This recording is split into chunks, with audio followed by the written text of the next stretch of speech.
but we can only be kept in the cages we refuse to see.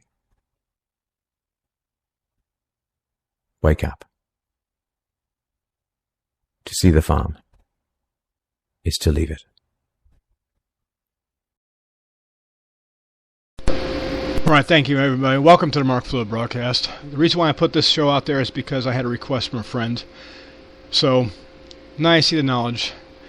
He asked me an email of why. Well, we know why. We have a lot of mindless people just following the system, doing what they're told, making ranks, and thinking they're good, when actually just mindless zombies. That is changing. People are starting to realize, take self-responsibility, meditate, create your own thoughts, change the perception of reality, and basically create a new future. It is happening. People are waking up all the time. 500,000 people and more every day. But here's the question I have for you to see which way your mindset really is. You're diving down these dark rabbit holes to get these knowledge. Great, you got it. Well, the real question is, what the hell do you do with it? Okay, you got it. What do you do with it? Are you going to stand out on the corner, the street, start yelling at cars as they pass by? Then you're no better than the brainwashed Bible thumper.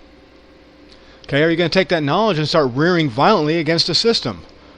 Well, now you got to ask yourself, am I vibrating with the same negative, violent, murderous frequency that the control system is vibrating with, even though I'm railing and speaking out against them?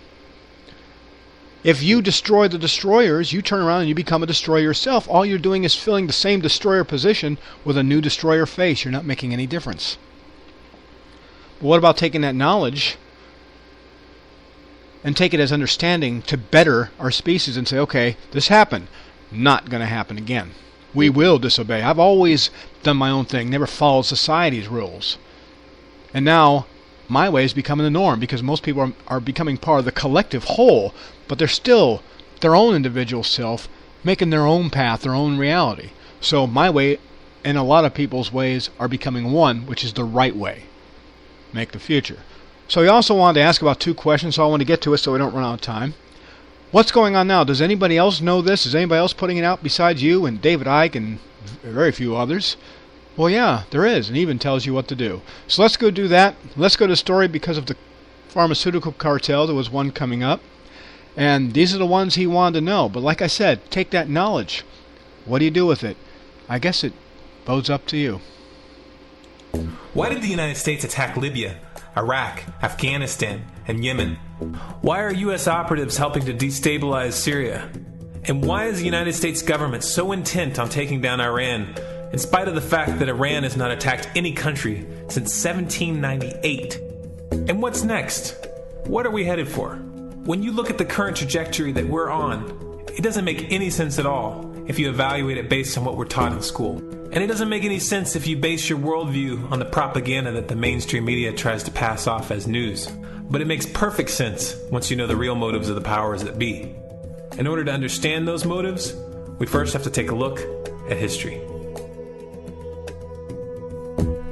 In 1945, the Bretton Woods Agreement established the dollar as the world reserve currency, which meant that international commodities were priced in dollars.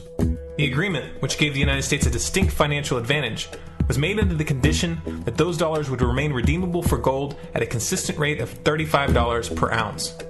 The United States promised not to print very much money, but this was on the honor system, because the Federal Reserve refused to allow any audits or supervision of its printing presses.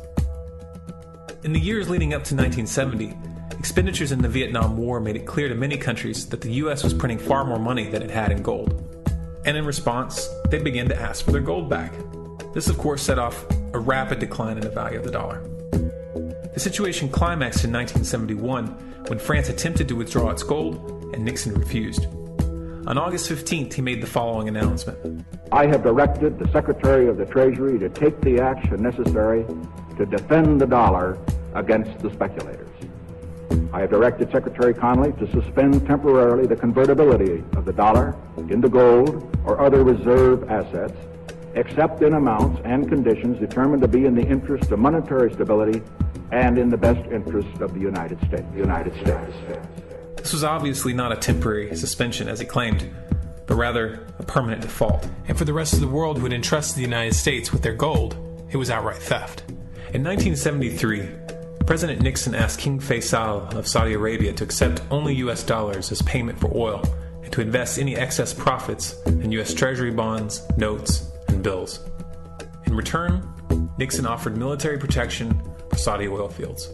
The same offer was extended to each of the world's key oil-producing countries, and by 1975, every member of OPEC had agreed to only sell their oil in US dollars. The act of moving the dollar off of gold and tying it to foreign oil instantly forced every oil-importing country in the world to start maintaining a constant supply of Federal Reserve paper. And in order to get that paper, they would have to send real physical goods to America. This was the birth of the petrodollar. Paper went out, everything America needed came in, and the United States got very, very rich as a result. It was the largest financial con in recorded history.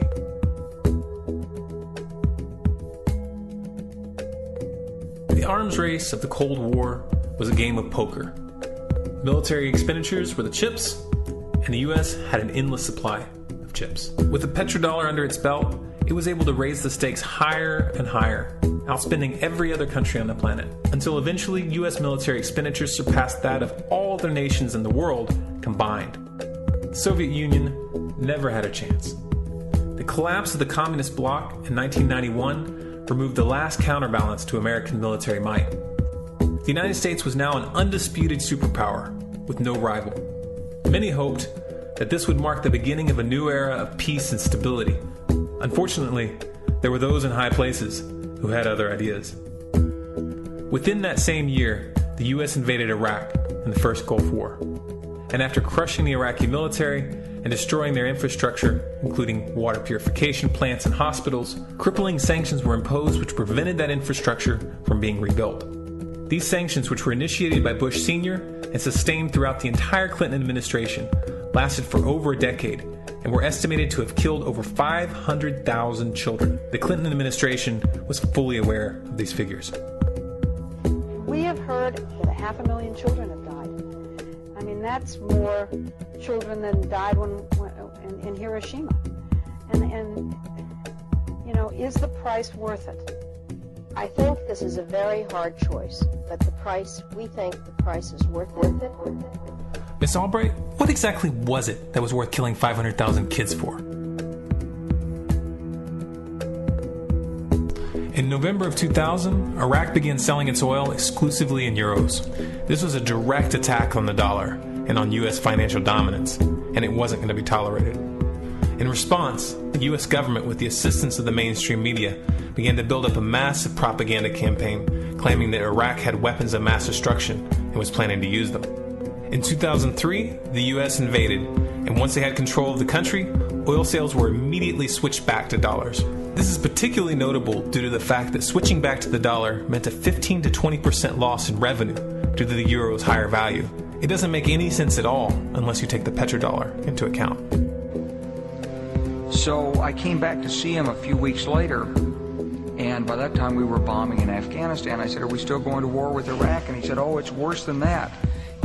He reached over on his desk, he picked up a piece of paper, he said, I just got this down from upstairs, meaning the Secretary of Defense's office today, and he said, "This is a memo that describes how we're going to take out 7 countries in 5 years, starting with Iraq and then Syria, Lebanon, Libya, Somalia, Sudan, and finishing off Iran.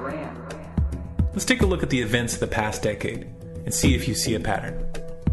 In Libya, Gaddafi was in the process of organizing a bloc of African countries to create a gold-based currency called the dinar, which they intended to use to replace the dollar in that region. U.S. and NATO forces helped destabilize and topple the Libyan government in 2011, and after taking control of the region, U.S. armed rebels executed Gaddafi in cold blood and immediately set up the Libyan Central Bank. Iran has been actively campaigning to pull oil sales off of the dollar for some time now, and it has recently secured agreements to begin trading its oil in exchange for gold. In response, the U.S. government, with mainstream media assistance, has been attempting to build international support for military strikes on the pretext of preventing Iran from building a nuclear weapon. In the meantime, they established sanctions which U.S. officials openly admit are aimed at causing a collapse of the Iranian economy. Syria is Iran's closest ally, and they are bound by mutual defense agreements. The country is currently in the process of being destabilized with covert assistance from NATO, and though Russia and China have warned the United States not to get involved, the White House has made statements within the past month indicating that they are considering military intervention. It should be clear that military intervention in Syria and Iran isn't being considered. It's a foregone conclusion, just as it was in Iraq and Libya. The U.S. is actively working to create the context which gives them the diplomatic cover to do what they already have planned. The motive for these invasions and covert actions becomes clear when we look at them in their full context and connect the dots. Those who control the United States understand that even if a few countries begin to sell their oil in another currency, it will set off a chain reaction and the dollar will collapse. They understand that there is absolutely nothing else holding up the value of the dollar at this point, and so does the rest of the world. But rather than accepting the fact that the dollar is nearing the end of its lifespan, the powers that be have made a calculated gambit. They have decided to use the brute force of the U.S. military to crush each and every resistant state in the Middle East and Africa. That in itself would be bad enough, but what you need to understand is that this is not going to end with Iran. China and Russia have stated publicly and on no uncertain terms that they will not tolerate an attack on Iran or Syria.